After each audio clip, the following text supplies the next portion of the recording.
There's just something about the rivalry between Wolverine and Sabretooth. I mean, Wolverine's always been a character I cared about, but to match his fierce and arrogant personality alongside his raw physical strength and adamantium claws requires something special. As it turns out, his perfect opponent is someone who shared a history with Logan, no matter which origin story you pick. In a way, it's also slightly sad because both Wolverine and Sabretooth have grown with the same kind of trauma, and yet circumstances have pitted them against each other more often than not.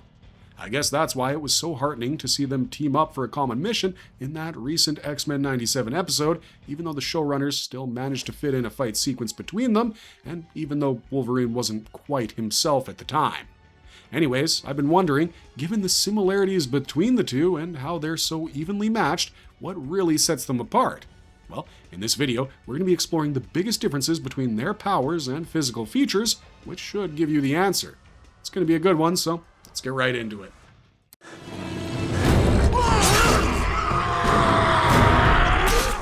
The unstoppable force versus the immovable object. We think this is the fundamental difference between their powers, and it's not spoken about enough. If you look at the raw physicality and predatory aggression, Sabretooth will emerge as the stronger opponent. He's bigger and heavier, and in most versions, he towers over Wolverine.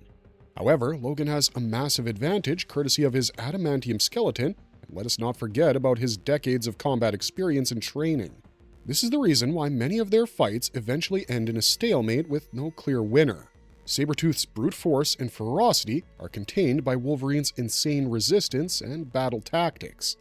But this is a very significant difference nonetheless because Sabretooth is usually described and portrayed as larger, with denser muscles and a more robust frame.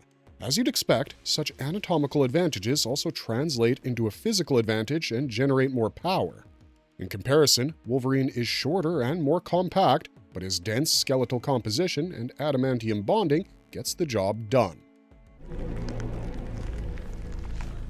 Wolverine has a more specialized claw system. I'm not going to say this gives Wolverine a clear advantage, but it definitely gives him a slight edge when fighting Sabretooth. Wolverine has 6 natural bone claws, and 3 are present in each forearm. Each is roughly a foot long, and they emerge through the skin between his knuckles.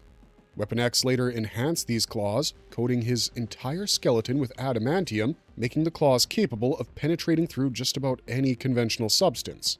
It goes without saying that Wolverine became deadlier in combat after the adamantium infusion.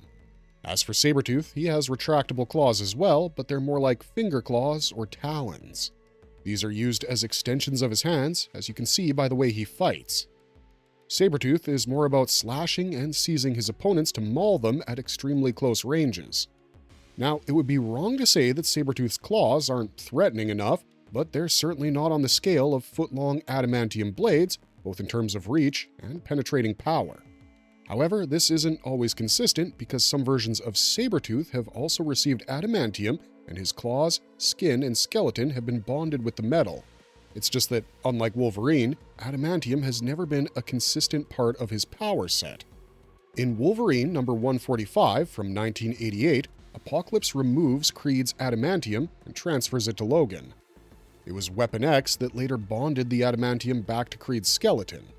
Nowadays, Sabretooth does have an adamantium skeleton, but it's often forgotten about, and it rarely appears in alternate versions of the character.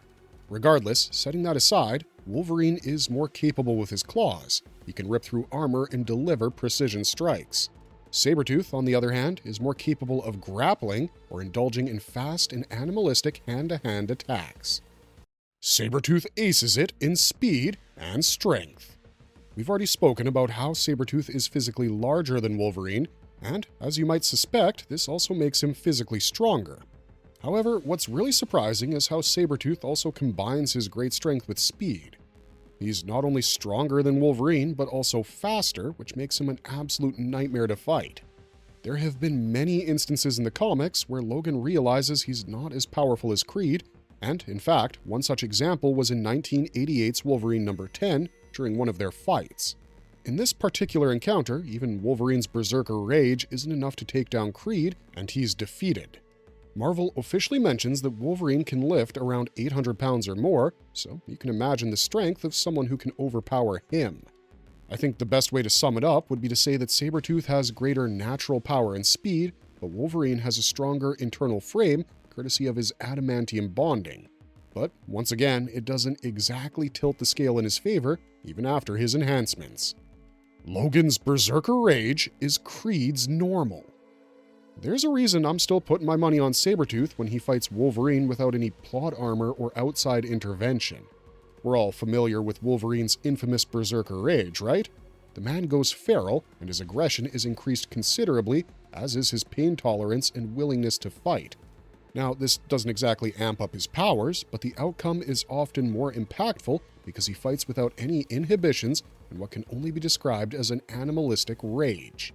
This psychological edge gives him an advantage in certain combat situations, but this isn't a separate mutation, and in no way does it enhance his general strength. Sabretooth, on the other hand, doesn't have to worry about getting into a particular combat mode for maximum impact. He's so comfortable with his animalistic and predatory instincts that he normally fights in this form all the time. Logan has to access his animalistic side, but Sabretooth just comfortably lives in it, and his fighting style is actually pretty close to Logan's Berserker Rage. Wolverine's durability comes from his regeneration and an unbreakable frame. A defining characteristic for both characters is their regenerative ability, which is one of the best in the business. Both Logan and Victor Creed can regenerate from severe injuries, resist disease, and recover from trauma that would kill an ordinary human. However, with Wolverine, there is a slight advantage because of an additional defensive layer. I mean, how do you hurt a person who regenerates miraculously and also has unbreakable bones? No matter how powerful the opponent, Logan cannot be crippled by fractures or crushing injuries, and it's really hard to dismember him. Even if you consider a scenario where his muscles and organs are critically damaged, his adamantium frame will still hold his body together and protect the core structure. Of course, this difference is significantly lessened in modern comics, where Sabretooth also possesses the adamantium enhancement. One of these situations was presented in Wolverine 145, where Logan only has bone claws, but Sabretooth has adamantium and wins. Instead of trying to break his skeleton, Wolverine attacks his unprotected internal organs, proving once again that he's the smarter of the two. I know there are many instances of Sabretooth being cunning and shrewd, but in combat situations, Wolverine's always been the quicker thinker, which ultimately helps him win most of their battles. It's hard to overcome a better brain with muscles to back it up. Wolverine and Sabretooth's healing factors work differently. I've seen it suggested that Sabretooth heals faster than Wolverine, but that's not entirely the case. In reality, if you look at the extensive lore across comics, animated shows, and movies, you'll realize that their regeneration fluctuates according to their respective mutations, enhancements, injuries, and most importantly, the storyline. They've both recovered from extremely fatal damage done to them, and unfortunately, Marvel is a lot of things, but they're not great when it comes to consistency. Nowhere is this more starkly apparent than Wolverine's healing abilities. Also, let's not forget that Wolverine's healing ability has to work extra hard because it has to accommodate the adamantium within him, which is constantly poisoning him. It's been observed that the bonding procedure initially slowed down his healing powers, but with time, they returned to full effectiveness. When his mutant powers are suppressed, the adamantium inside him becomes extremely toxic and can even kill him over time.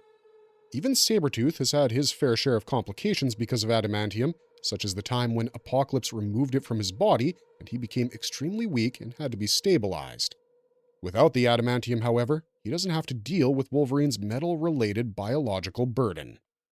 Their senses overlap, but they use them differently. Both Wolverine and Sabretooth have enhanced animal-like senses, including enhanced hearing and smell, and both are incredible trackers. Wolverine, for instance, can identify individuals and objects by scent alone, and he often combines this ability with stealth and combat expertise for various missions. But Sabretooth uses his sensory powers very differently. He's more like a stalking predator, and he's often tracked Logan across long distances and even ambushed him. The fact that he's able to ambush Wolverine with his enhanced senses means that his sensory abilities are probably greater. So I think it's safe to say that Wolverine uses his sensory system like a cop. mostly reserving it for special operations undertaken by his team. Sabretooth is all about the sudden ambush where he stalks and preys upon his opponents. Wolverine gets the edge in discipline and technical combat. For all his incredible strength and powers, Sabretooth's training is mostly limited to covert Black Ops teams. Logan has all that training and then some, giving him an advantage in their duels. He was trained as a samurai, a soldier, a spy, an assassin, and a martial artist. This allows him to fight with precision, change tactics during combat, and suppress his berserker instincts when necessary. Now, don't think that Sabretooth is some untrained brute, because his operations with Team X means he's served as an international assassin and studied under the Foreigner. But I think it goes without saying that Wolverine has endured a far more disciplined training regimen. Sabretooth is forced to rely more on his strength, speed, and ambush tactics. Wolverine 145 illustrates this difference very well. Creed is shown to have superior equipment and an adamantium skeleton and claws versus Logan's bone claws, but Logan understands the areas that he has to hit and attacks the vulnerable organs.